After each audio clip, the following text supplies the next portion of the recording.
Hello everybody, welcome to my channel Classic Learning, the place of useful learning. आज मैं आप सबको English के first lesson peace and harmony explain करने वाली हूँ हिंदी में। यही है हमारा लेसन।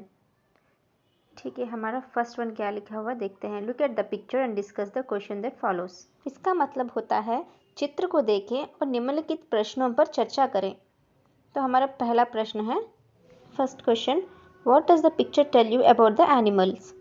इसका मतलब है यह तस्वीर आपको जानवरों के बारे में क्या बताती है। तस्वीर से पता चलता है कि पशु पक्षी गंभीर चर्चा कर रहे हैं। अब हमारा second question, are the animals happy, how do you no.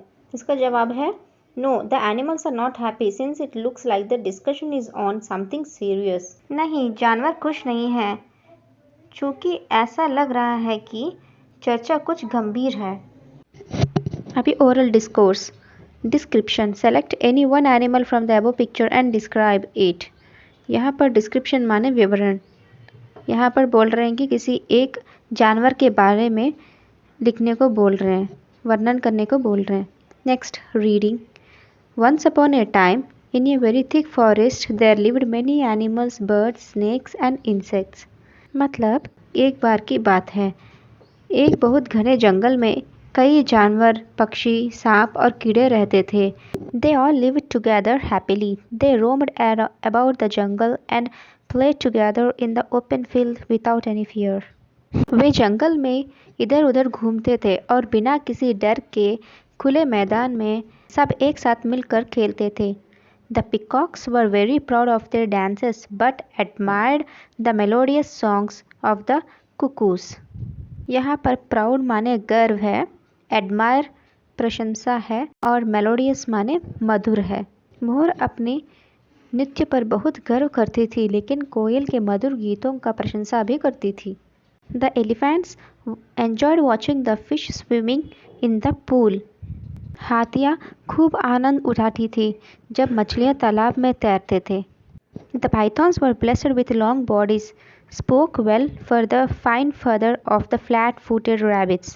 Many ants, which were always busy, tickled the dark buffaloes. यहाँ पर पाइथॉन्स माने अजगर।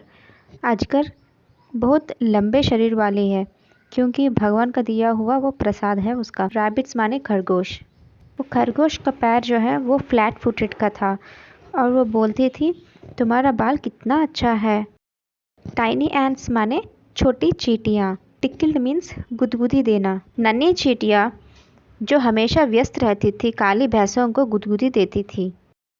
अब हम हमारा नेक्स्ट पेज देखते हैं। They often held musical evening in a large open field. The elephants and the deer danced, the mynas and the parrots sang. Often माने अक्सर, ओपन फील्ड माने खुले मैदान। वे अक्सर एक बड़े खुले मैदान में संगीत संध्या आयोजित करते थे। हाथी और हिरन नाच रहे थे, मैना और तोता गाते थे। The tiger and the bear exhibited gymnastics. They called the moon and his friends the stars to be the guest of honour at the musical evening. बाघ और भालू ने जिम्नास्टिक्स का प्रदर्शन किया। उन्होंने चांद और उनके दोस्तों तारों को उनकी संगीत संध्याओं में अतिथि के रूप में बुलाया। अब हमारा next para. One day a jackal enter the forest. यहाँ पे जैकल माने लोमड़ी, सियार भी कहते हैं। He was dirty, dangerous and very cunning too. He told the elephants, you are the biggest animal in the forest, why do you want to play with the squirrels and rabbits. Entered माने दाखिल होना, cunning माने चालाक। Squirrels को कहते हैं गिलहरियाँ, rabbits को कहते हैं खरगोश। एक दिन एक सियार जंगल में दाखिल हुआ। वह बहुत गंदा, खतरनाक और बहुत चालाक भी था। उसने हाथियों से कहा, तुम जंगल के सबसे बड़े जानवर हो ना, तुम गिलहरियों और खरगोशों के साथ क्यों खेलना चाहते हो। He poisoned the mind of the peacocks, saying, You are the loveliest birds in the forest. Why do you want to praise the mynas? यहाँ पर सियार मोर के दिमाग में जहर भर देता और कहता है, आप जंगल में सबसे प्यारे पक्षी हो और आप मैना की प्रशंसा क्यों करना चाहते हो। The jackal then approached the deer and whispered that the tiger was waiting for a chance to kill them. यहाँ पर अप्रोच माने पहुँचना, विस्पर्ड माने धीरे स्वर से बातें करना या फुसफुसाना भी कहते हैं। तब सियार हिरन के पास पहुंचा और बहुत धीरे स्वर से बोला कि बाघ उन्हें मारने के मौके का इंतज़ार कर रहा है। अभी हम पिक्चर के जो नीचे पैरा है उसे देखते हैं। Gradually all the animals began suspecting one another. Earlier they had lived together, slept together and roamed around the forest together. Gradually meaning धीरे धीरे, suspecting means शक करना। धीरे धीरे सभी जानवर एक दूसरे पर शक करना शुरू कर दिए। पहले वे सब मिलजुल कर रहते थे, एक साथ सोते थे और एक साथ जंगल में घूमते थे। Now they started to put up boundaries and built fences around their properties. यहाँ पर boundaries माने सीमाएं, fences माने बाड़ लगाना, properties means संपत्ति। अब उन्हें सीमाएं लगाने शुरू कर दी और अपनी संपत्ति के चारों ओर बाड़ लगाना शुरू कर दिए। They moved about individually or with their own group. वे अकेले ही घूमते थे या अपने स्वयं के समूह के साथ घूमते रहते थे। अब हम उसके नीचे के पैरा को देखते हैं। Now it was easy for the jackal to hunt the smaller animals and the birds, and when the smaller one cried out for help, no one came to help them. One by one, the little ones disappeared. यहाँ पर hunt means शिकार करना, disappeared means गायब हो जाना। अब सियार के लिए छोटे जानवरों और पक्षियों का शिकार करना आसान हो गया था। अब जब छोटे लोग मदद के लिए चिल्लाने लगे तो कोई उनकी मदद करने के लिए नहीं आते थे। एक के बाद एक छोटे बच्चे गायब होने शुरू हो गए। The forest slept as the animals were afraid. यहाँ पर फॉरेस्ट स्लेप्ट माने पूरा जंगल शांत हो जाना। पूरा जंगल ना सो गया जैसा लगता था। जब कोई खेलते नहीं थे, जिम्नास्टिक्स नहीं करते थे, कोई दौड़ते नहीं थे, इसलिए पूरा जानवर सब डरने लगे। There were no more musical evenings. The moon was sad. He cried. अब कहीं भी संगीतमय शाम नहीं थी। चांद उदास था और रोने लगा। अब हम इस पेज के लास्ट पैरा को देखते हैं। The moon thought for a while and decided to come down among the animals and the birds as a sadhu. As soon as Sadhu appeared in the forest, the animals and the birds approached him to narrate their tales of woe. Decided का मतलब होता है निश्चय। Appeared means दिखाई देना, approached means पहुंचना, tales मतलब होता है स्टोरी, वो मतलब उनका दुख। तब चांद ने कुछ देर सोचा और सोचने के बाद उन्होंने निश्चय किया कि वो साधु बनकर पशु पक्षियों के बीच उतरे। जैसे ही साधु जंगल में प्रकट हुए, पशु पक्षी सभी अपने अपने दुख को सुनाने के लिए उनके पास पहुँचे। They cried, sobbed and blamed each other for disturbing the peace in the forest, and the sadhu listened to them. Cried माने रोना, sobbed माने बहुत जोर से रोना, blamed माने दोषी देना, disturbing the peace means शांति को भंग करना। ठीक है, अब देखते हैं। वे रोए और बहुत जोर जोर से रोए। बाद में जंगल में शांति भंग करने के लिए एक दूसरे पर आरोप लगाए और साधु ने उनकी बात सुनी। अब हम इसके पीछे वाले पेज को देखते हैं। The sadhu brought together the lion and the rabbits for a common meal. He visited the python and the viper and had a long chat with them. तो इसका मतलब है साधु ने शेर और खरगोश को एक ही साथ भोजन के लिए बुलाया। यहाँ पे वाइपर का मीनिंग होता है नाग, और उन्होंने नागों और अजगरों को भी एक लंबे बातचीत के लिए बुलाए। He advised the eagle not to attack the little chicks that had lost their mother. The sadhu accompanied the tiger and the wild bear to the nearest market. He played with the bulbul, the owl and the monkeys. उन्होंने eagle को सलाह दिया। यहाँ पर eagle मतलब होता है चील। चील को सलाह दिया कि आक्रमण करना छोड़ दो। आक्रमण करने से छोटे चिक्स जो होते हैं, चिक्स का मतलब होता है छोटे मुर्गी के बच्चे, उन्होंने अपने माँ को खो दिया था। एक्कम्पाइन का मतलब होता है सहित। या किसी के साथ। साधु ने भाग को और जंगली भालू को भी निकट के बाजार ले गया।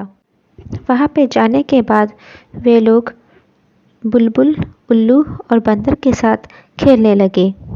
अब हम हमारा नेक्स्ट पैरा देखते हैं। But the jackal was very angry with what the sadhu was doing. He did not want the animals to live in peace and harmony, so he was waiting for an opportunity to attack the sadhu. लेकिन सियार बहुत नाराज़ था क्योंकि साधु जो कर रहा था उसे वो एकदम भी अच्छा नहीं लग रहा था। वो नहीं चाहता था कि सभी जानवर इकट्ठे हों और वो सब शांति और सद्भाव से रहें। तो वो साधु पर हमला करने के लिए एक अवसर की प्रतीक्षा करने लगा। अब हमारा next para. One day the animals, insects and birds held an emergency meeting and they unanimously decided to approach the sadhu and plead with him to kill the jackal. The sadhu said, I will not kill the jackal but help you in a different way. एक दिन जानवरों, कीड़ों और पक्षी ने एक emergency बैठक के लिए उन्होंने फैसला किया कि सब मिलकर जाकर साधु से मिलें और उनसे कहें प्लीज़ किसी भी तरह इस जैकल को मार डालें। तब साधु ने कहा मैं जैकल को मारने वाला नहीं हूँ लेकिन मदद कर सकता हूँ। अब हम इस पेज के 4th पैरा को देखते हैं। When the sun went to sleep, the jackal came to the house of the hens to take a few of them for his supper. The sadhu who had been lodging nearby came out of the house and spoke to the jackal, Take me today for your meal. इसका मतलब है जब सूरज चला गया सोने के लिए तो सियार अपने खाने के लिए मुर्गियों में से कुछ लेने के लिए अपने घर आया। साधु जो पास में रह रहा था घर से बाहर आया और सियार से कहा कि आज तुम मुझे भोजन के लिए ले जाओ। हमारा next para. The jackal who had been waiting for this opportunity dragged the sadhu and ran into the jungle. इसका मतलब है इस अवसर की प्रतीक्षा कर रहा सियार साधु को घसीट कर जंगल में ले गया। He took the sadhu to a lonely place. वह साधु को एक सुनसान जगह पर ले गया। Tore him into pieces and ate him up. उसे टुकड़े टुकड़े कर दिया और उसे खा गया। The animals were very sad, angry and disappointed with what had happened to the sadhu. साधु के साथ जो हुआ उससे सारे पशुओं को बहुत दुखी, क्रोधित और निराश थे। They were afraid that the hungry jackal would appear again the next day. Then they heard a strange noise. All of them ran in that direction. What they saw surprised them. They saw the stomach of the jackal growing bigger and bigger. It continued to bloat until it burst. इसका मतलब उन्हें डर था कि अगले दिन भूखा सियार फिर प्रकट हो जाएगा। तभी उन्हें एक अजीब सी आवाज़ सुनाई दी। सभी उसी दिशा में दौड़ पड़े। उन्हें जो दिखा वह उन्हें हैरान हो गए। अगर आपको मेरा वीडियो पसंद आ रहा है तो ज़रूर सब्सक्राइब करना, शेयर करना और लाइक ज़रूर करना। उन्होंने सियार का पेट बड़ा और बड़ा होते हुए देखे। यह तब तक फूलता रहा जब तक सियार का यह पेट फट नहीं गया। Then they heard a soft voice. May my animals, birds and insects live in peace and harmony. May there be no fence around you. May you sing and dance once again. Remember me and be not afraid. जानवरों को एक नरम सी आवाज़ सुनाई दी। मेरे जानवर, पक्षी और कीड़े शांति और सद्भाव से रहे। हो सके तो आपके बीच में कोई बाढ़ नहीं रहे। एक बार फिर गाओ और नाचो, मुझे याद करो और डरो मत। अब हम इस लेसन के लास्ट पैरा को देखते हैं। When they looked up at the sky, they saw the moon shining brilliantly, spreading milky brightness over the earth. The animals once again started to roam, sing and sleep in peace. They broke down the fences which they had built.